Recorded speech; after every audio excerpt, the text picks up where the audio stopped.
Welcome to the Analysis Mason podcast. My name is Stephen Wilson. So I'm a principal analyst in the Analysis Mason consumer practice. Today I'll be discussing BT's recent announcement that it's planning to overhaul its consumer brands. And I'll be discussing that with senior analyst Simon Lumb, who primarily works on our fixed mobile convergence research program.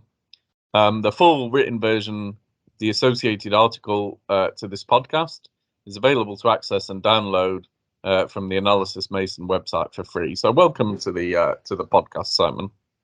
Thank you, Steve. Yeah, so I guess first of all, what do we know so far about BT's rebrand? So on Wednesday, the 27th of April, the CEO of BT's consumer division released an announcement effectively saying that BT is unifying its consumer brands, and EE will be its flagship brand from now on across fixed and mobile. So EE is currently BT's main mobile brand. It has a small presence as a fixed broadband player, but most of BT Group's broadband customers are BT branded broadband subscribers at the moment. So this is set to change. And although BT are clear that the BT brand will not immediately be suspended, and that BT branded broadband and fixed voice packages will still be available, and EE is set to become BT's flagship fixed broadband and mobile brand. So why is it that that you think that BT has done this? So really, I suppose a better question might be, why has it taken so long? It makes sense on numerous levels to unify your brand as a fixed mobile operator. You can offer convergence bundles more easily and coherently. And we've written extensively on how FMC can have churn and cross-selling benefits. There are also cost synergies associated with operating fewer brands. In BT's case, as it looks to build its super fast base now that Openreach's FTTP coverage is significant, the EE brand and its association with a strong mobile network might be a better brand through which to offer super fast services rather than the legacy BT brand.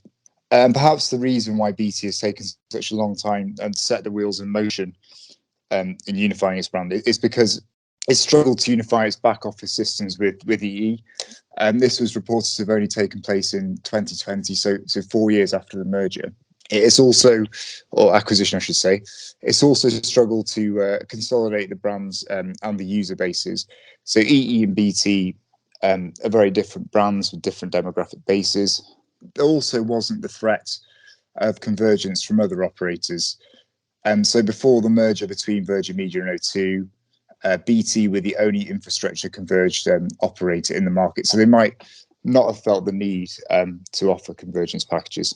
I suppose then one question might be, how do we think BT will change its strategy?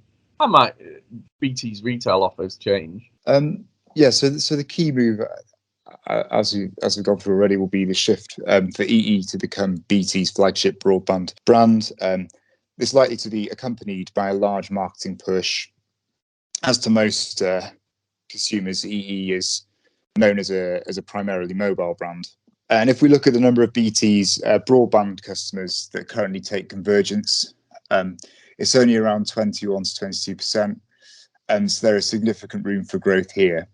We'd expect EE to promote attractive cross-selling offers, encouraging customers to take fibre packages because there is so much room for growth. It's not currently clear if BT fixed broadband customers will be migrated to the EE brand.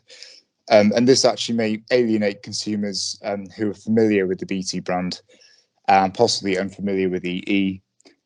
However, BT's portfolio of brands will decrease going forward. In terms of TV, so the branding of BT Sport may change, and it remains to be seen whether EE will begin offering triple play bundles in the same way as BT currently does, given the level of pay TV unbundling in the market. So do we think this announcement from BT will increase the level of convergence in BT's base? It should definitely increase the level of convergence in BT's base. So BT has been unable to build much convergence so far, largely because of the mishmash of brands that it offers. After the change in branding, there's certainly scope for cross-selling fixed broadband connections to the EE mobile base. So currently only around 35% of EE mobile customers take a BT broadband connection. So that's for BT, EE or PlusNet. So EE's offers will emphasize the ultra-fast speeds it can provide, and it could also provide broadband speed boosts to EE mobile customers. And the new propositions are certainly likely to be more coherent and convincing as a convergence proposition than BT's old offers. That certainly seems to make sense. And then I think more broadly, I guess the question would be, how do we think this announcement will affect the amount of convergence in the overall UK market? So there are now 2 infrastructure converged operators in the market pursuing a convergence strategy. So the pressure on standalone players is certainly ramping up. Convergence lowers churn and improves cross-selling potential to the detriment of the standalone competition. And we can therefore expect M&A activity in the market between standalone players in order to mitigate the threat from BT and Virgin Media O2. And there's several deals on the table at the moment. Vodafone and TalkTalk can be mentioned along with Vodafone and Three. It'll be interesting to see how the standalone fibre challengers like Hyperoptic, as an example, act.